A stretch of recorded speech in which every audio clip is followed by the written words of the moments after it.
Hello students, today we are discussing about source documents and vouchers. What is source document? A written document which provides evidence of the transaction is called the source document. एक ऐसा written document जो हमें evidence provide करता है transaction के लिए, वो हमारा क्या कहलाता है? वो हमारा source document कहलाता है. Source document is the first evidence of the transaction which takes place such as cash memo, bill or invoice, receipt, paying slip, cheque, debit note and credit note etcetera. सबसे पहले हम इसके बारे में थोड़ा detail में पढ़ेंगे. सबसे पहला है invoice bill. An invoice is prepared by seller at the time of sale of goods on credit.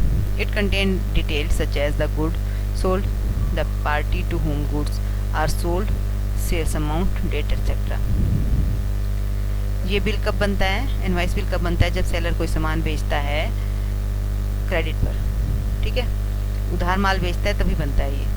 और इसमें क्या क्या डिटेल होती है? क्या सामान बेचा है, किसको बेचा है उसका नाम लिखा रहता है, क्या अमाउंट है और किस डेट को बेचा है. फिर है कैश मेमो. ये कब बनाता है सेलर? जब at the time of sale of goods on cash, जब कैश पर गुड्स बेचता है तब बनाता है. It contain detail such as goods sold, quantity, amount received, date etcetera. इसमें जिसको बेचा है उसका नाम नहीं आता है क्योंकि हमने कैश में बेचा है. फिर है paying slip. It is use to deposit cash और चेक इनटू बैंक. जब हम कैश या चेक बैंक में जमा कराते हैं तो हमें एक पेइंग स्लिप मिलती है.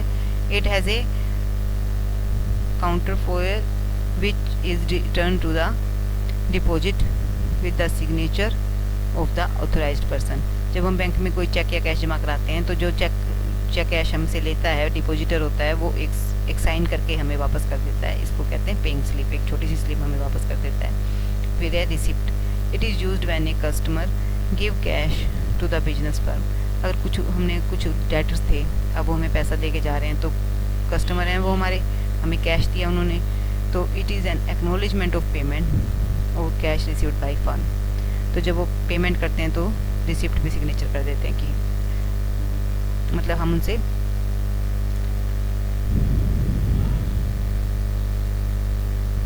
और कैश रिसीव्ड बाय फर्म.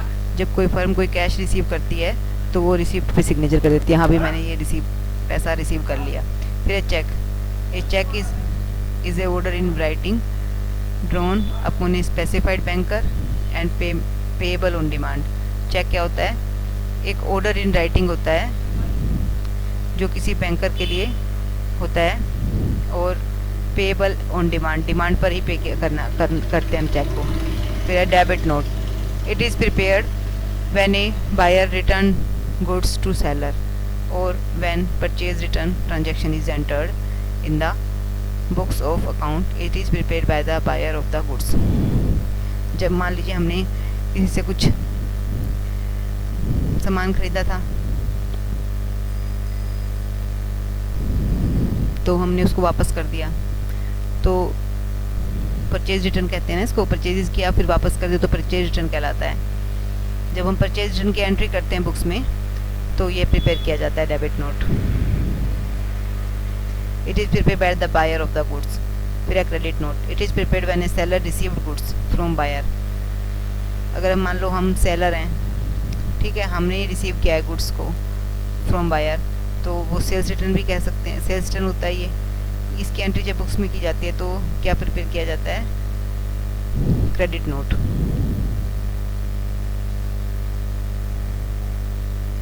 अब voucher. Voucher is a document evidencing a business transaction. Recording in books of accounts are done in the basis of voucher. It is an accounting evidence of a business transaction.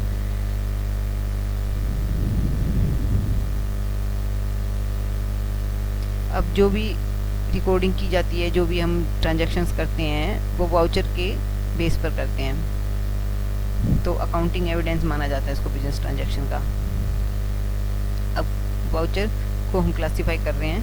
There are two type of voucher, cash voucher, non cash voucher. उसका further classification करेंगे तो cash voucher हो जाएगा debit voucher और credit voucher. अगर हमने debit voucher बनाया तो इसका मतलब टू शो कैश पेमेंट, जो कैश पेमेंट मिली है हमें उसके लिए डेबिट वाउचर, और to show cash receipt. Cash payment करेंगे तो डेबिट वाउचर, कैश रिसीव करेंगे तो credit voucher. Non cash voucher, transfer voucher कहते हैं इनको हम। To show transaction not involving cash, जिसमें कैश इन्वॉल्व ना हो, ऐसी ट्रांजैक्शन के लिए वो क्या कहते हैं, ट्रांसफ़र वाउचर बनाते हैं। इनके लिए हम नॉन कैश वाउचर कहते हैं इन्हें। अब है कैश वाउचर।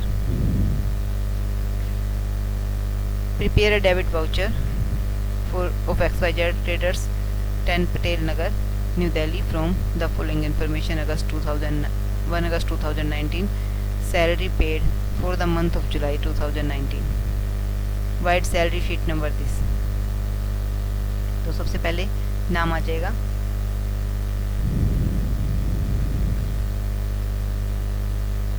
क्योंकि हमने पेमेंट की है इसलिए डेबिट वाउचर बनाए। तो XYZ MS XYZ ट्रेडर्स, ये ना XYZ traders MS XYZ traders 10 Patel Nagar new Delhi.